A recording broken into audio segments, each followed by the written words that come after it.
بسم اللہ الرحمن الرحیم۔ السلام علیکم دوستو، ایک نئی ویڈیو کے ساتھ حاضر ہیں۔ چلے اپنی ویڈیو سٹارٹ کرتے ہیں۔ ترکی نے اپنے TFX جہاز کے پہلے پروٹوٹائپ کے رول آؤٹ کی تاریخ جو ہے وہ دے دی ہے۔ انہوں نے کہا کہ ہم اپنے TFX جہاز کے پہلے پروٹوٹائپ کو انشاءاللہ 2023 کے اندر دنیا کے سامنے لے کے آئیں گے۔ اس گول کو اچیو کرنے کے لیے ترکی نے ایک بہت بڑی انجینئرنگ فیسلٹی کو جو ہے وہ اوپن کیا۔ اس فیسلٹی کا افتتاح ترکی کے صدر اردوغان نے 6 جنوری کو کیا۔ بیسیکلی ترکی نے کیا ہے کہ اس نے TFX پروگرام کی جتنی بھی ڈیزائننگ تھی، اس کی ڈیولپمنٹ تھی اور اس کی جو مینوفیکچرنگ تھی، اس کو ایک چھت کے نیچے لا کے جو ہے وہ جمع کر دیا۔ اس سے یہ ہوگا کہ اس جہاز کو بنانے میں ترکی کا جو وقت ہے وہ بہت زیادہ کم لگے گا، اور جو دوسرے تیسرے مسائل کا سامنا اس کو آ رہا تھا، ان پرابلمز پہ قابو پایا جا سکے گا، کیونکہ ڈیزائن بھی ایک چھت کے نیچے ہو رہا ہے، ڈیولپمنٹ بھی اسی چھت کے نیچے ہو رہی ہے اور اس کی مینوفیکچرنگ بھی وہیں ہوگی، تو پھر کسی بھی پرابلم کو سالو کرنے کے لیے زیادہ وقت درکار نہیں ہوگا۔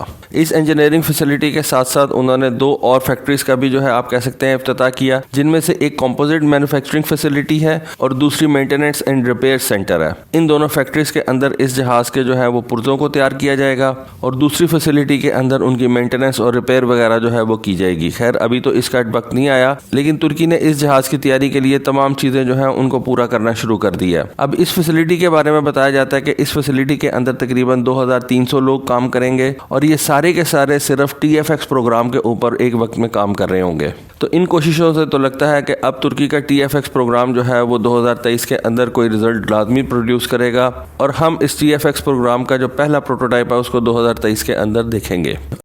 اگلی خبر جو ہے وہ ناروے کے F-16 کے حوالے سے ہے۔ ناروے نے اپنے F-16 کو ٹوٹلی طور پر ریٹائر کر دیا ہے۔ آئی بلیو ناروے دنیا کا دوسرا ملک ہے جس نے اٹلی کے بعد اپنے F-16 کو ریٹائر کر دیا۔ ناروے نے اپنا پہلا F-16 جو تھا اس کو 1980 کے اندر حاصل کیا تھا۔ جیسا کہ میں آپ کو پہلے بھی کافی دفعہ یہ بات بتا چکا ہوں کہ یہ جو F-16 ہے اس کو یورپ کی کنٹریز کو ذہن میں رکھ کے تو بنایا گیا تھا۔ سنگل انجن جہاز ہے، چھوٹا جہاز ہے، یورپین کنٹریز کو بہت زیادہ سوٹ کرتا تھا، اور اس کے لو کاسٹ ہونے اور ایزی ٹو مینٹین ہونے کی وجہ سے پاکستان ایئر فورس نے بھی اس کو پرچیز کیا تھا۔ پاکستان نے بھی اپنا پہلا F-16 جو تھا وہ 80 کی دہائی میں ہی حاصل کیا تھا۔ ناروے اور اٹلی نے اپنے F-16 ریٹائر کر دیے ہیں، لیکن پاکستان آج بھی اپنے ان F-16 کو جو ہے وہ استعمال کر رہا ہے۔ لیکن آئی بلیو کہ اب پولیٹیکل ریزنز کچھ ایسی بن چکی بھی ہیں، امریکہ کے ساتھ آپ کے تعلقات کچھ ایسے بن چکے ہوئے ہیں کہ اب پاکستان شاید ان F-16 کو مزید اپ گریڈ نہ کروا سکے، اور آنے والے 10-15 سالوں کے اندر پاکستان ایئر فورس اپنے ان پرانے F-16 کو ریٹائر کر دے۔ خیر ہم پولیٹیکل سینیریو کو تو پریڈکٹ نہیں کر سکتے کہ آنے والے دنوں میں پاکستان کے تعلقات امریکہ کے ساتھ کس طرح سے رہتے ہیں،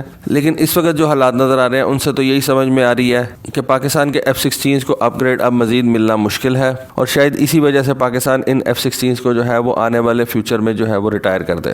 لیکن ناروے کی ہی خبر کے اوپر رہتے ہیں۔ ناروے نے اپنے ان F-16 کو F-35 جہازوں سے ریپلیس کیا ہے۔ ناروے نے اپنے F-35 جہاز جو تھے ان کو 2015 کے اندر ریسیو کرنا شروع کر دیا تھا۔ ناروے کی ایئر فورس کوئی بہت بڑی ایئر فورس نہیں ہے، تقریباً 50 سے 60 جہازوں کی ایئر فورس ہے ٹوٹل، اور 2015 سے ہی وہ اپنی اس F-35 فورس کو جو ہے وہ بلڈ کر رہے ہیں۔ 2 ایئر فورس بیسز سے وہ ان F-35 کو استعمال کرتے ہیں، اور ناروے کی ایئر فورس نے بتایا کہ ان کے تمام F-35 جہاز جو ہیں وہ اب آپریشنل ہیں، اور جو تمام ذمہ داریاں F-16 نبھایا کرتے تھے اب وہ تمام ذمہ داری جو ہے وہ F-35 اچھے طریقے سے جو ہے وہ نبھا رہے ہیں۔ اس موقع کے اوپر نارویجین ایئر فورس نے F-16 جہازوں کا بھی ذکر کیا۔ انہوں نے کہا کہ ان جہازوں نے ہمیں تقریباً 42 سال جو ہے وہ سرو کیا اور اچھے طریقے سے سرو کیا۔ اب کچھ کہا نہیں جا سکتا کہ نارویجین ایئر فورس ان F-16 کا کیا کرتی ہے۔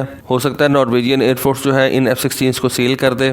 بہت سی کنٹریز ہوتی ہیں جو سیکنڈ ہینڈ F-16 جو ہے ان کو پرچیز کرنا چاہیں گی، آلدو ابھی F-16 کی پروڈکشن لائن بند نہیں ہوئی، لیکن پھر بھی بہت سی کنٹریز جو ہے وہ ان F-16 کو پرچیز کر سکتی ہیں۔ دیکھیں ان F-16 کا آنے والے دنوں میں کیا بنتا۔ اگلی خبر جو ہے وہ امریکہ کے نئے ایئر ٹو ایئر میزائل کے حوالے سے ہے۔ جیسا کہ میں آپ کو بہت دفعہ بتا چکا ہوں، اس وقت جو 2 بڑی طاقتوں کے درمیان جو ریس چل رہی ہے ان میں یہ ایئر ٹو ایئر میزائلز بھی شامل ہیں۔ چائنا اور امریکہ اپنے ایئر ٹو ایئر میزائلز کو ایڈوانس بنانے کے اندر لگے ہوئے ہیں۔ امریکہ کے AMRAAM میزائل کافی زیادہ پرانے ہو چکے ہوئے ہیں۔ چائنا اس سے پہلے اپنی ایئر فورس کے لیے SD-10 میزائلز استعمال کرتا تھا، لیکن اب کچھ سالوں سے خبر آ رہی ہے کہ جو چائنا نے اپنا PL-15 میزائل بنایا ہے اس نے امریکن ایئر فورس کی دوڑیں لگوا دی ہیں، اور یہ PL-15 میزائل جو ہے یہ کسی بھی رشین میزائل سے ایڈوانس ہے، اور اینالسٹ اس وقت یہ بتا رہے ہیں کہ اس medium range air to air missile category کے اندر چائنا نے رشیا کو پیچھے چھوڑ دیا۔ اس سے پہلے دنیا کے اندر دو ہی پاورز ہوا کرتی تھی، یا تو امریکن میزائل جو ہیں وہ سیل ہوا کرتے تھے، یا رشین میزائل جو ہے دنیا ان کو پرچیز کرتی تھی، اور ڈیفینیٹلی یہ میزائل ان کے اپنے اپنے پلیٹ فارمز کے اوپر جو ہے وہ لگائے جاتے تھے۔ لیکن اب اس ایئر ٹو ایئر میزائل کی دوڑ کے اندر چائنا جو ہے وہ رشیا سے آگے نکل گیا ہے، اور کئی لوگ تو یہ کہہ رہے ہیں کہ یہ جو PL-15 میزائل ہے یہ امریکہ کے اس وقت کے AMRAAM میزائل سے زیادہ ایڈوانس ہے۔ خیر ایک چیز تو ہے کہ جو امریکہ کا AMRAAM میزائل ہے وہ کامبیٹ پروون ہے، جبکہ PL-15 میزائل نے ابھی تک کامبیٹ کے اندر حصہ نہیں لیا، لیکن پھر بھی اس وقت امریکنز کو جو ہے وہ بہت زیادہ تشویش ہے، اور اس وجہ سے امریکہ نے اپنے medium range air to air missile کی جو ڈیولپمنٹ ہے اس کو بہت زیادہ تیز کر دیا ہے۔ اور ابھی آپ یہ دیکھ سکتے ہیں یہ نارتھروپ گرمن کا ایک جہاز ہے، اس جہاز کے اوپر انہوں نے اپنے نئے میزائل کو جس کو وہ ڈیولپ کر رہے ہیں اس کے مشن کمپیوٹر کو انسٹال کیا ہے، اس میزائل کے کچھ سینسرز کو انہوں نے اس جہاز کے نوز کون کے اوپر لگایا، اور اب اس نئے جہاز کے سینسرز اور اس کے مشن کمپیوٹر کو وہ اس جہاز کے اوپر جو ہے وہ ٹیسٹ کریں گے، اس جہاز سے وہ ان سینسرز کا ڈیٹا جو ہے وہ کلیکٹ کریں گے، اور پھر اس میزائل کو جو ہے وہ بہتر بنائیں گے، کیونکہ جس طرح سے میں آپ کو پہلے یہ بات بتا چکا ہوں کہ امریکہ بہت تیزی سے F-35 جہازوں کو ڈیولپ کر رہا ہے، اور دنیا کی باقی کنٹریز جو ہیں وہ اپنے پرانے F-16 جہازوں کو ریٹائر کر رہی ہیں، خاص طور پہ وہ ممالک جو نیٹو کنٹریز ہیں۔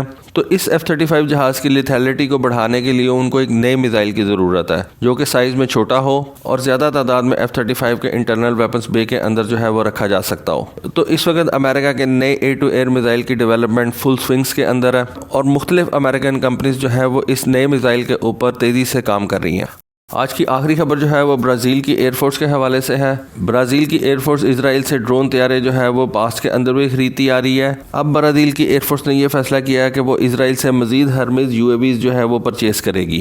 فی الوقت برازیل کی ایئر فورس 2 ہرمیز 900 UAVs جو ہے وہ پرچیز کرنے جا رہی ہے۔ یہ UAVs جو ہے یہ multi role medium altitude long endurance والے ڈرونز ہیں جن کو آپ میل ڈرونز کے نام سے بھی جانتے ہیں، اور ان 2 ڈرونز کو اسرائیل اگلے 16 مہینوں کے اندر برازیل کی ایئر فورس کو فراہم کرے گا۔ اس سے پہلے برازیل کی ایئر فورس کے پاس صرف ایک ہرمیز 900 ڈرون ہے، اس ڈرون کو انہوں نے 2014 کے اندر حاصل کیا تھا۔ ہرمیز 900 میل ڈرون جو ہے وہ تقریباً 350 kg کا پے لوڈ اٹھا سکتا ہے، اور اس ڈرون کی جو خاص بات ہے وہ یہ ہے کہ یہ تقریباً 30 گھنٹے تک ہوا میں اڑ سکتا ہے اور تقریباً 30,000 فٹ کی بلندی تک جا سکتا ہے۔ یہ جو ڈرونز ہوتے ہیں ان کا سب سے بڑا فائدہ یہی ہوتا ہے کہ یہ بہت دیر تک ہوا کے اندر رہ سکتے ہیں۔ 30 گھنٹے تک کوئی بھی پائلٹ جو ہے وہ ہوا کے اندر نہیں رہ سکتا، لیکن ڈرونز جو ہیں وہ لمبے عرصے تک ہوا کے اندر رہ سکتے ہیں اور سرویلنس کا کام کر سکتے ہیں۔ یہ بہت زیادہ ویپنز تو کیری نہیں کر سکتے، لیکن ان کا جو انڈیورنس ٹائم ہوتا ہے وہ اتنا زیادہ ہوتا ہے کہ اس کو کوئی بھی ہیومن بینگ جو ہے وہ میچ نہیں کر سکتا۔ تو دوستو یہ تھی آج کی ویڈیو، یہ تھی آج کی انفارمیشن، ہوپ فلی آپ کو پسند آئی ہوگی۔ کامنٹ سیکشن کے اندر ضرور بتائیے گا۔ آج کے لیے بس اتنا ہی، تھینک یو، اللہ حافظ۔